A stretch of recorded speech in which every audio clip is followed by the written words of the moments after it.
Bonsoir à tous, ici Jérémy Devré-Bénichou pour le flash du 13 août 2007. La Syrie disposerait d'un système de défense anti-aérien ultra sophistiqué, résultat de ses récents achats en armes effectués auprès de la Russie, révèle ce matin le quotidien Yediot Aharonot qui cite un rapport de l'armée. En tout, Damas aurait acquis près de 200 batteries de défense, faisant de la Syrie l'un des pays les mieux équipés dans ce domaine. Une course à l'armement qui inquiète Israël. Et puis cette explosion dans une usine de pesticides à Ramat Rovav dans le Negev, un silo contenant des produits hautement toxiques a explosé en fin de matinée pour des raisons encore inconnues, libérant un nuage d'acide phosphorique. Ces ouvriers ont été blessés par l'explosion et les populations d'alentour ont été évacuées. La fuite de matière toxique qui s'était créée a pu être colmatée. Dans la bande de Gaza, le Hamas fait l'apprentissage de la démocratie. Les forces armées du mouvement de la résistance islamique ont réprimé par la violence une manifestation de l'opposition. Ils étaient 300 manifestants réunis ce lundi à Gaza pour marquer leur opposition au gouvernement fantoche d'Ismaël Haniyeh. À Gaza toujours, l'armée a procédé cet après-midi à l'arrestation de 4 hommes qui tentaient de s'infiltrer en territoire israélien par le point de passage de Kissoufim. Se présentant comme des hommes du Fatah fuyant Gaza pour rejoindre la Judée-Samarie, ils font actuellement l'objet d'un interrogatoire.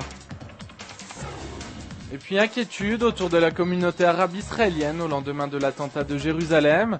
Le mouvement du peuple libre pour la Galilée, auteur d'attentats anti-juifs, a revendiqué la paternité de l'attaque.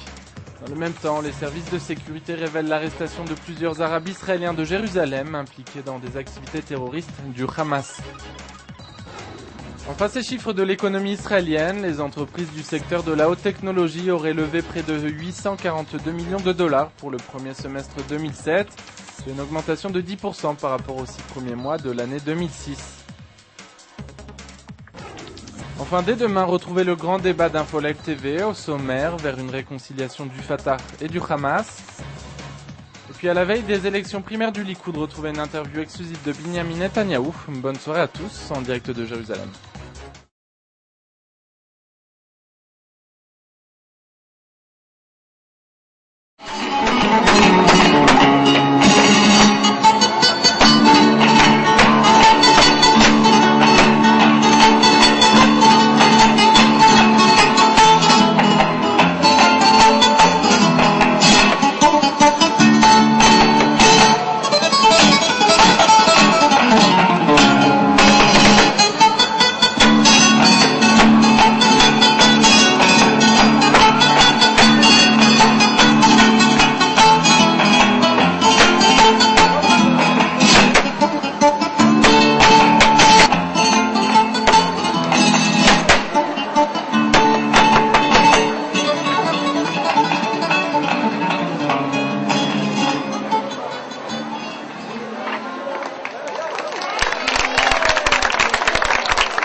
Découvrez en avant-première le nouveau service d'Infolive TV.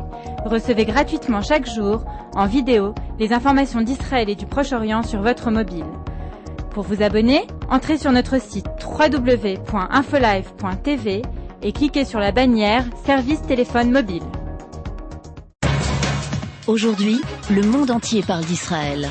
Mais qui parle d'Israël au monde entier, en temps réel, en 4 langues et en direct de Jérusalem? Infolive.tv, la première chaîne de télévision internationale israélienne. 24 heures sur 24, 7 jours sur 7, suivez de l'intérieur l'actualité d'Israël et du Moyen-Orient. Des reportages, des interviews, un grand journal et des flash infos en images dès que l'actualité l'exige. Infolive.tv, votre regard direct et vrai sur l'actualité d'Israël. Retrouvez Infolive sur internet www.infolive.tv.